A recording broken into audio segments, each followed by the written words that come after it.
Movistar Play te invita a los primeros 3 meses de Amazon Prime Video para que veas las mejores series y películas. Entrá a movistar.com.ar/play y actívalo. Los que somos Movistar, tenemos más. Movistar. Promoción válida del 1 del 5 del 2020 al 31 del 5 del 2020. Más información en movistar.com.ar/legales/Movistar Play. Zayat, Ibáñez, Tonietti, Truco Gallo. Hola, sean bienvenidos a Truco Gallo, el podcast semanal sobre actualidad política y económica de Argentina. Hoy es el episodio número 31. Empezó la apertura masiva de la industria y de a poco se está abriendo también el comercio. ¿Es el fin de la cuarentena económica? ¿Hay un cambio de chip en el gobierno y comienza una etapa de deshielo? La última etapa de asistencia social oficial para que arranque la producción. Es uno de los temas que estaremos hablando en este capítulo de Truco Gallo. Mi nombre es Daniel Tonietti y vamos a estar conversando capítulo a capítulo con Alfredo Zayat. Alfredo, ¿cómo estamos? Muy bien, buen día, buenas tardes, buenas noches. Y completa el equipo Pablo Ibáñez. ¿Cómo estamos, Pablo? ¿Cómo le va, señores? ¿Todo bien? Bien, muy bien. Bueno, ¿comienza el deshielo de la cuarentena económica, Pablo? Sí, vamos con algunos datos, vamos a ir repasando algunos elementos. Esta semana empieza, la apertura, empezó esta semana, la apertura de todo el complejo industrial. 1.060 fábricas, de las cuales el 60% están en el Gran Buenos Aires, tuvieron por lo menos la autorización para empezar, para volver a funcionar. Naturalmente tiene que ver con todas fábricas que no estaban exceptuadas anteriormente, es un universo de casi 200.000 empleados, tiene una expansión a nivel nacional, pero básicamente se concentra en Gran Buenos Aires y Córdoba y Rosario. En Córdoba, la previsión del gobierno de Juan Schiaretti es que en una semana todas las industrias cordobesas van a estar otra vez funcionando, ¿sí? Para entender más o menos la dimensión de la apertura. Y en la provincia de Buenos Aires esto va a seguir avanzando progresivamente, atado a la experiencia que está muy desarrollada en el resto del país y que empezó en en Capital Federal respecto a la apertura gradual y controlada de la tarea comercial. Esto tiene que ver de alguna manera con algo que ocurrió en el gobierno justo en la semana del cacerolazo por los presos. ¿Recuerdan? Aquel jueves a las 8 de la noche el cacerolazo, lo charlamos en otro podcast. Bueno, el gobierno esta semana empezó de alguna manera a cambiar el chip. Básicamente Alberto Fernández de decir que quería salir del modo sanitarista a empezar a ponerse en modo productivo económico. Tenía que ver básicamente con que se había desplegado de alguna manera un dispositivo sanitario para atender una situación de crisis y que ahora tenía que empezar a ver cómo se armaban los instrumentos, los pasos, las condiciones para esto que se define como nueva normalidad. No va a ser lo mismo, no va a ser las mismas condiciones en que va a abrir una pyme de San Martín ahora a como funcionaba hace 4, 5 o 10 meses para atrás. Por lo tanto, esa nueva modalidad, nueva normalidad, está en la cabeza del gobierno. Va atado además a otro fenómeno que empieza también a cambiar la percepción. Otros datos. El IFE, el ingreso familiar de emergencia, se le pagó a más de 8 millones de personas, se va a terminar en realidad en junio. Va a haber otro pago, son 1.600, más o menos 1.600 millones de pesos. Sueldo complementario, 2,5 millones de trabajadores. Se paga ahora, se confirmó que también se va a pagar el correspondiente a mayo. Va a haber, al final dicen que casi 2,5 millones de trabajadores, son algo más de 10.000 millones de pesos. Los créditos monotributistas tasa cero, anoche me decían, lunes a la noche, el dato que había habido más de 30.000 consultas a una media de 100.000 pesos pedidos de crédito también más o menos son 30.000 millones de pesos. Lo junto porque son 3 medidas tomadas en la excepción para contener los efectos de la cuarentena del sector económico, son aproximadamente, alguien hará un número un poquito, habrá que ajustarlo, pero más de 4.000 millones de dólares, ¿sí? Eso para entender un poquito que el gobierno empieza a pensar que esa asistencia eventual de emergencia empieza a diluirse, ya posiblemente en junio o en julio no haya ese nivel de asistencia, ¿sí? Porque la apuesta con la reactivación de la industria y paulatinamente del comercio es tratar de volver a entrar en lo que uno podría definir con cierta normalidad. Y acá, la idea del chip de Alberto Fernández, de pasar del chip sanitarista al chip que habla de economía o de producción.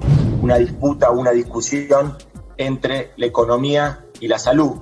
Bueno, para nosotros, claramente que eso es una integralidad. Nosotros tenemos que trabajar por la vida, trabajar por la salud y también trabajar para reanudar paulatinamente y con controles muy severos, pero reanudar la actividad económica. Estaba repasando una encuesta muy fresca que apareció, que me mandó anoche Federico Aurelio de Aresco, y tiene que ver con 2 elementos para tener en cuenta, por lo menos me parece que es para revisar. En abril, a principios de abril, el 80% de la gente, cuando le preguntaba cuáles eran los principales, las preocupaciones prioritarias para el gobierno, hablaba de el COVID y las consecuencias de alguna manera del COVID. Y la preocupación económica estaba en el orden del 16%. Ahora esos números cambiaron. El 60% sigue considerando que el COVID es lo prioritario, pero los problemas económicos escalaron a la preocupación del 40% de la gente. Es decir, también la percepción pública sobre la situación de la economía empieza a cambiar. Y hay otro dato que para mí también es muy fuerte, a partir de esta encuesta que hizo Federico Aurelio de Aresco. El 41.2% declara no tener más ingresos. ¿Viste cuando hablamos de la cantidad de gente que se anotó en el IFE, que en principio fueron 12 millones de personas? Esto que se habla de sectores o que bien son de la economía informal o que son de actividades que viven en el día a día o el comercio, digamos, no necesariamente informal, que se quedaron sin ingresos. Bueno, el número, según la medición que hace Aresco, está en el orden del 41,2%, que es un número inmenso. Aquellos que necesitan reactivar la economía, necesitan reactivar su economía familiar, volver a trabajar. Esta es la integralidad de la Argentina. Nosotros estamos trabajando en esa línea. 2 detalles, porque hemos hablado en otro momento de la encuesta. Una digresión nada más. El otro día un consultor, que no era Aresco, me decía que volvieron a tener rigurosidad de alguna manera las encuestas telefónicas, porque la gente está en la casa y ahora atiende y tiene tiempo. Un detalle nada más para compartirlo con ustedes por una observación cuando uno siempre se pone a mirar el dato de las encuestas. Pero vuelvo al eje. Cambió la percepción, cambia la percepción del gobierno y también empieza a reaccionar. Sigue de alguna manera en este concepto de que no hay, como algunos han querido plantear, un conflicto en el gobierno entre economía o salud. Son las dos cosas. Ahora, lo que sí es cierto que para una parte muy importante de la Argentina, el factor sanitario dejó de ser un fantasma, una amenaza que esté latente. Está la preocupación, pero indudablemente bajaron notablemente los casos, las curvas se aplanaron en casi todo el país, en Gran Buenos Aires, capital, Chaco y Río Negro. Por lo tanto, la preocupación está ahí. Lo que pasa, y curiosamente acá quiero hacer como el link de los dos factores, coincide esta decisión de la apertura, de tratar de que la economía vuelva a adquirir cierta normalidad y empiece a funcionar por sí misma luego de estos meses de asistencia de emergencia, coincide con que empieza a establecerse el nuevo pico de casos. Ya el viernes pasado hubo 244 casos a nivel nacional, concentrados en provincia de Buenos Aires y en capital. El domingo también hubo más de 230. Seguramente ese va a ser entre 200 y 300 casos el nuevo universo de casos hacia adelante, cuando hace una semana siempre estábamos hablando de que los casos iban entre 100 y 150. Yo diría que las cosas están ocurriendo como lo venimos pensando y planeando. El otro día me decía un funcionario, empezó el pico de la crisis y vale la pena comparar estos dos factores, como es la reactivación por un lado, como es la apertura, el deshielo de la economía, y también ir midiendo cómo se comporta en todo caso el factor sanitario. Algunos datos para sumar del factor sanitario que estaba repasando con algún funcionario el domingo, y por qué hay cierto nivel de, por un lado, tranquilidad, y por qué por el otro lado hay preocupaciones específicas. ¿Por qué hay cierta tranquilidad? Porque en los últimos 30 días, a nivel nacional, al sistema sanitario se incorporaron 400 camas por día, 400 plazas sanitarias por día. En esas 400, naturalmente, no son todas terapia intensiva, sino un porcentaje de terapia intensiva. Después hay de mediana complejidad y otras de aislamiento para eventualmente tratar casos leves o de vulnerabilidad social. ¿Cuál es el registro también presente con eso? Que a nivel país hay 10.500 camas de terapia intensiva, un 30% más o un poco más de lo que había cuando empezó la pandemia. De esas camas, el 48% está ocupado, aproximadamente unos 5.000 enfermos, es decir, quedan 52% de camas de terapia intensiva, quedan más de 5.000 camas de terapia intensiva para atender eventuales picos de crisis de enfermos de gravedad, que son los que requieren en todo caso terapia intensiva. Y de esos 5.000 que están ocupados, solo 160 son justamente de COVID. Por eso, lo hablamos en algún momento, esta subocupación del sistema sanitario, pero en paralelo, y después lo vamos a hablar detenidamente con ustedes en otro capítulo, esta historia de dónde están las preocupaciones. Están en el Gran Buenos Aires, están en Capital Federal básicamente, pero además en 3 sectores puntuales que han sido objeto de otras charlas que hemos tenido. Las cárceles, donde la situación sigue sin encontrarle un carril o contemplar una variable de atención para una eventual crisis. Los barrios de emergencia, las villas, los barrios vulnerables, los barrios populares, que también han sido donde se han manifestado en los últimos días la mayor cantidad de casos, y eso de alguna manera disparó los números. Y los geriátricos. Son como los 3 focos donde el gobierno está mirando, que son los ejes más complejos y de alguna manera donde uno puede presumir, al margen de lo que pueda ocurrir con el tema de las clases, que en otro momento hablaremos, porque retomar las clases normalmente significaría que salgan a la calle de un día para el otro 16 millones de personas.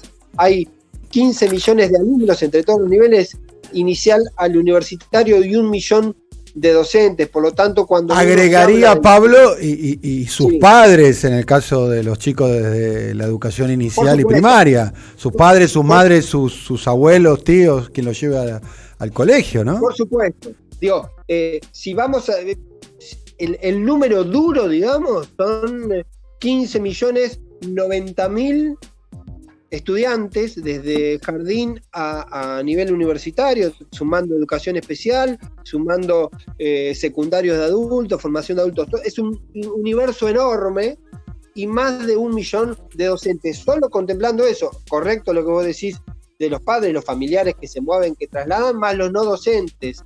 Entonces, cuando se habla del tema educativo, cómo normalizar esa situación, es muy difícil. Dejo un detalle más y después lo charlamos para ir repasando, para ir abordando algunos temas. También con el deshielo de la economía, no sé si de la economía o del sector productivo, esta decisión de empezar a normalizar la actividad productiva, industrial.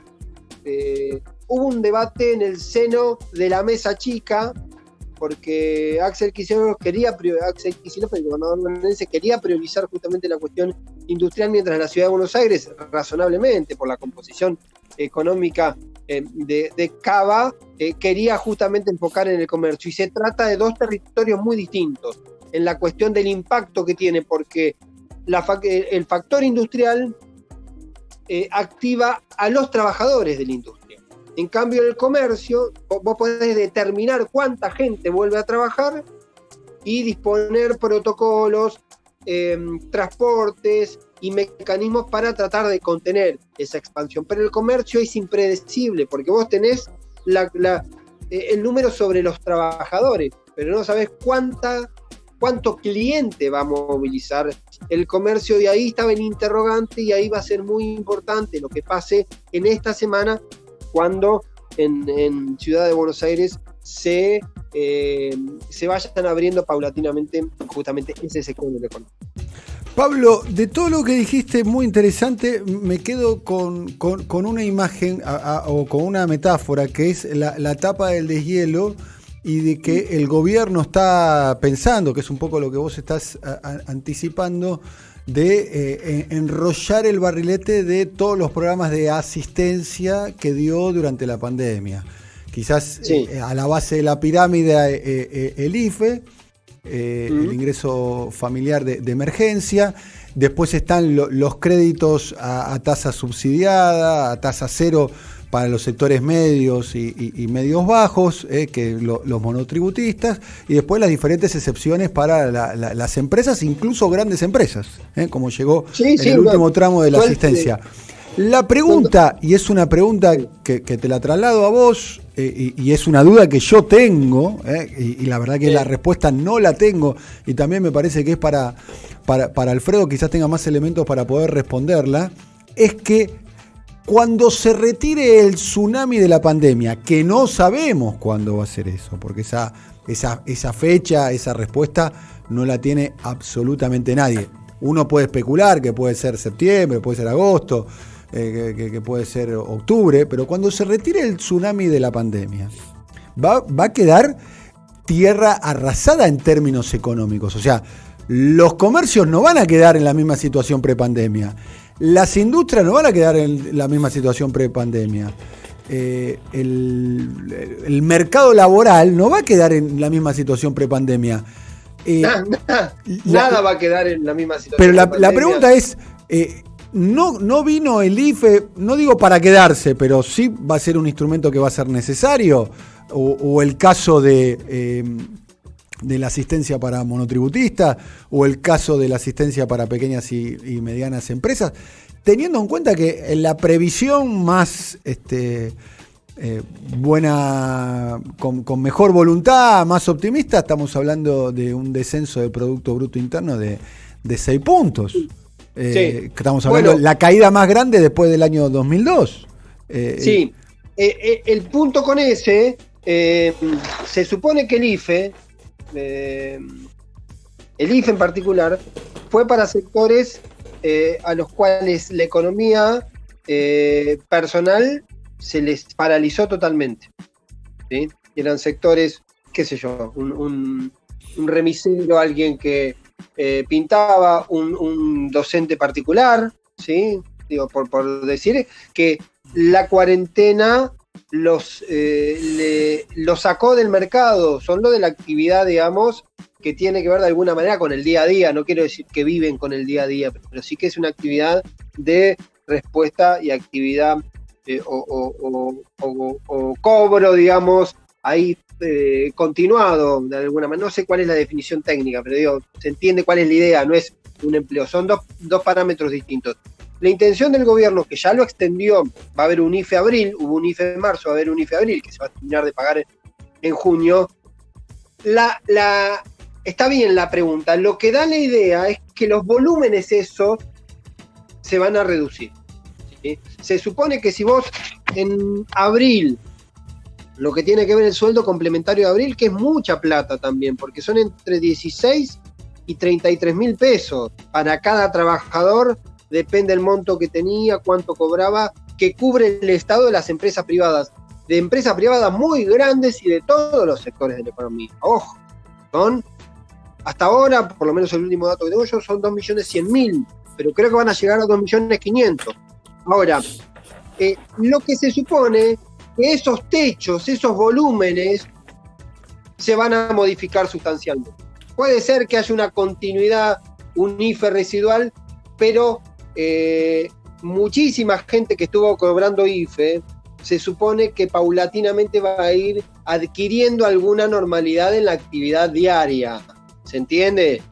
Vos me decís, ¿esto va a ser inmediato? No, yo no creo que sea inmediato. Ahora, se supone que esos números, esos valores de 8 millones de IFEs pagados a lo largo de abril y mayo, se va a terminar, posiblemente dentro de 2 meses, si la economía empieza a adquirir algún nivel de funcionamiento, en las condiciones que sea, por lo menos no van a ser esos niveles de gran cantidad de gente. Hay un concepto que por ahí es más sutil y es más complicado, pero es decir, bueno, la tutoría del Estado, esto me lo decía un funcionario, el Estado en su momento frenó la economía por la cuarentena y ejerció una tutoría porque con su decisión, ¿sí? Una decisión que tiene apoyo en cuestión de más del 80%, considera que fue una decisión correcta y que debe continuar aún con aperturas, ¿sí? Ejerció una decisión de tipo y después ejerció una especie de tutoría porque trató de contener las consecuencias económicas de esa decisión. El planteo es de alguna manera que eso es lo que empieza a cambiar, que el gobierno empieza a decir, bueno, muchachos, tenemos que empezar a recuperar algún nivel de normalidad. Y está bien la pregunta tuya en el sentido, Daniel, de que posiblemente después haya una especie de IFE residual, pero todo indica que no serían de los niveles de los 8 millones que hoy tenés en todo caso con los pagos del ingreso familiar de emergencia. Alfredo. Sí, vinculado con el tema de la economía y la salud, digamos, está claro que en términos relativos el gobierno de Alberto Fernández ha tenido éxito en el manejo sanitario. Y la verdad que con el tema de economía yo tengo más dudas que certezas.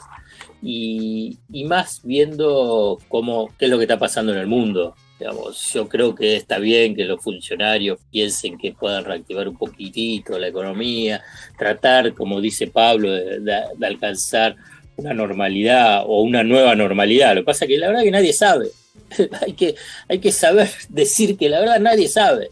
Y entonces está bien, que yo creo que también es una señal política para generar algún tipo de expectativa en la sociedad. Digamos, y pregunto en voz alta, y en realidad es un poco retórico, ¿alguien piensa que se va a volver a la misma situación que estábamos en enero, en diciembre?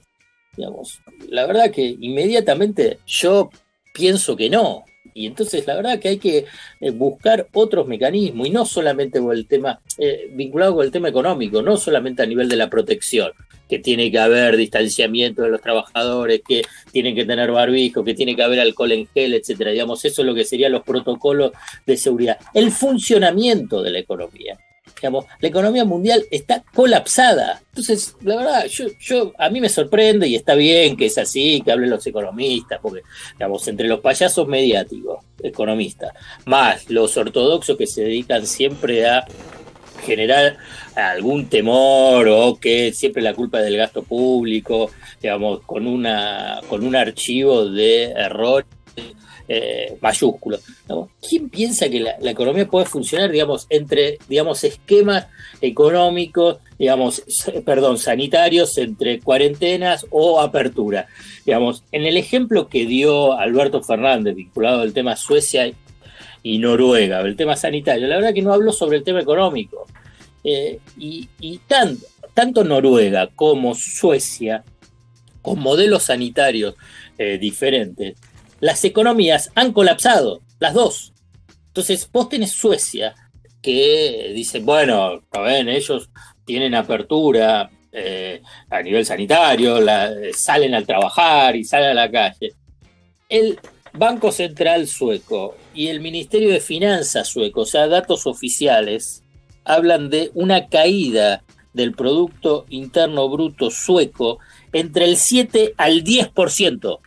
Del 7 al 10%. Teóricamente, en un país donde dice, no, bueno, seguimos funcionando en forma normal, con apertura, con tasas de desempleo que se duplicaron. En Estados Unidos, también con apertura, la tasa de desempleo va a ser récord histórico. Entonces, ¿sobre qué economía estamos hablando? Esto es lo que quiero apuntar. Ahora, las automotrices van a empezar a trabajar. ¿A quién le van a vender los autos? ¿A quién? No solamente a nivel interno, sino a nivel externo. La Organización Mundial de Comercio habla de una caída del comercio internacional del 35%. ¿Sabes la dimensión de lo que significa ese número del 35%? No hubo nunca. Estamos entre una crisis inédita, excepcional. Entonces, hay, yo creo, una cuestión de expectativas, dando respuesta un poquito a lo que mencionaba Pablo, de esa demanda social, de decir, bueno, volvamos a la normalidad, volvamos al trabajo. En Brasil, y que tengo conocimiento de una planta, digamos, que regresa al trabajo con la expectativa de tener un 10% de producción. Entonces, claramente el funcionamiento de la economía va a ser totalmente diferente. Y si tiene algún tipo de influencia de economistas o de visiones de funcionarios con una mirada muy fiscalista, en el sentido de que, cuidado con el gasto público, cuidado con la emisión monetaria y por consiguiente, cuidado que vamos a tener que restringir el IFE o el crédito. La verdad que yo pienso, y por ahí me estoy adelantando y estoy diciendo cualquiera, pero digo que no van a poder, porque la economía no va a volver a esa normalidad. Bueno, disculpen que me extendí un poquitito. Mi pregunta apuntaba casualmente a eso, digamos, teniendo en cuenta que la prepandemia no va a volver. Me parece que todos los programas de asistencia se pueden morigerar de acuerdo a la mejora de la economía, pero me imagino que muchos inevitablemente van a tener que seguir en algunos casos. Me quedé pensando con los planteos de que estamos hablando básicamente de una nueva normalidad, por decirlo de alguna manera, porque evidentemente va a haber un cambio y además es un cambio y para mí es arriesgadísimo cualquier diagnóstico sobre lo que venga, digamos, que no se sabe. Y de alguna manera para no ser ingenuo, la decisión de la apertura, según lo que yo reconstruyo, no tiene que ver con una idea de que la economía vuelva en una semana o en 2 semanas o en 10 semanas a ser la misma que era hace un año, porque evidentemente no solo no se sabe, sino que también es muy arriesgado. El planteo es, y por ahí yo creo que ahí está la clave, y está el fenómeno de que todo es dinámico, que en algún momento tenés que salir de la situación de status quo, ¿sí? Tenés que salir y en un momento tenés que abrir, tenés que salir a la calle a ver con qué te vas a encontrar. Pablo, escúchame. Sí. Digamos, es un tema de ver la tendencia. El tema que las encuestas, y como vos estabas mencionando, es porque también vos tenés en los grandes medios de comunicación y en la televisión fundamentalmente, toda una presión fenomenal para que se flexibilice la cuarentena, en función al interés de las grandes corporaciones para que empiece la producción, pensando que de esa forma pueden tener producción y rentabilidad. Que no podemos salir a tontas y a locas porque a algún pillo se le ocurre decir que lo más importante es la economía, abrir todo en desmedro de la gente. Y Techín estando a la cabeza, por eso tuvo los comunicados de AEA e IDEA. Digamos, paradójicamente, déjame decirte esto, paradójicamente, más del 85% de la gente sigue sosteniendo la idea de la cuarentena. Digo, hay un clima y hay una militancia de la apertura y la economía, qué sé yo. Ahora, la idea de la cuarentena sigue teniendo niveles inéditos de apoyo, digamos, altísimos. El otro día el informe diario, el tracking diario que le arman a Kicillof, le daba que en la provincia de Buenos Aires el 81% estaba a favor de continuar con la cuarentena, y el número que estaba mirando, este mismo de AMBA que me pasó Fede Aurelio, da 85-4 la cuestión. Pero de la ¿qué tipo de cuarentena? No, pero ¿qué tipo de cuarentena? ¿Qué tipo de cuarentena? Porque todos... Con alguna excepción. Bueno, está bien. Pero por ejemplo, para ir al dato, vamos a tomar el dato para tener un registro nada más. El dato que pone la idea de la apertura normalmente, según la medición de Aurelio, es 12.7 de la gente considera que hay que levantar la cuarentena para normalizar. Después el 85 dice, bueno, hay que flexibilizar un poco más, hay que seguir igual, pero es un 86%, me parece que el nivel, esa idea no está objetada, digamos, como medida necesaria. Permitime, digamos, yo no lo tengo a mano, digamos, y cómo fueron las preguntas. Digamos, cuando vos hablas y escuchás a los sanitaristas y a los infectólogos y a los virólogos y todo, digamos, no es el tema de este tipo de apertura, digamos. Entonces te dice, claro, es cuarentena con flexibilidad. Entonces, ¿qué tipo de flexibilidad? Entonces, si todo te van a decir sí, cuarentena con flexibilidad, es cuidarse y que siga funcionando, o salir a la calle. Entonces, me parece que ahí es todo una contradicción que está bien. A ver, a nivel personal, todos estamos cansados de esta cuarentena. Yo lo que quiero decir, porque tampoco soy un iluso y un negador, pero la cuestión es que eso genera cuestiones estructurales que, la verdad, que pensando que se puede llegar a abrir joyerías en la capital federal, vas a lograr normalidad, ¿verdad? Me parece que, pero además, porque además, escúchame, la economía ha colapsado, digamos, esto es una cuestión que es, pero a nivel global, digamos, China, digamos, China que teóricamente es, digamos, está normalizado, ¿no? Está casi todo funcionando. La producción industrial está al 15%. ¿A quién le van a vender? ¿Entendés? Está el tema de a quién le vendés, porque lo que ha colapsado es la economía. Entonces, digamos, el tema es cómo recuperarla. ¿Y cómo la podés recuperar? Si cuando abrís, volvés a tener un brote. Claro. Entonces, tenés esa dinámica. Es el ensayo de que es justamente un ensayo, de que en algún momento se va a ir... La vieja y querida metáfora futbolera de manta corta, manta larga. Exactamente. Me parece que vamos a estar conviviendo con la idea de una especie de represa, ¿no? Que una canilla que se abre y se cierra, y se abre y se cierra. Probablemente veamos un comportamiento o un crecimiento en las estadísticas, ¿no? De la cantidad de infectados con la cantidad de personas que están circulando ya por las calles en la ciudad de Buenos Aires y el Gran Buenos Aires. Ya se empezó a ver cambió. Hoy, de hecho, ayer lunes se cambió el biotipo de los casos sospechosos, digamos, un mínimo indicador.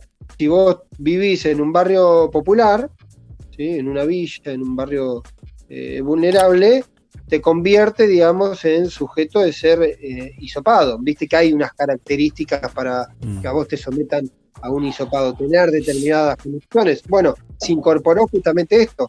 Y el número de la semana pasada que empezó a manifestarse fue porque también hubo un cambio en el formato. En vez de hisopar a los que presentaban síntomas y recurrían al sistema de salud, empezaron los operativos en los barrios para detectar casos eventuales. Eso hizo también que se disparen la cantidad de... Apasionado podcast, capítulo número 31, segunda temporada de Truco Gallo. Quienes hacemos Truco Gallo, Alfredo Cuchu Zayat, gracias. Excelente todo, muy bueno. Pablo Totó Ibáñez.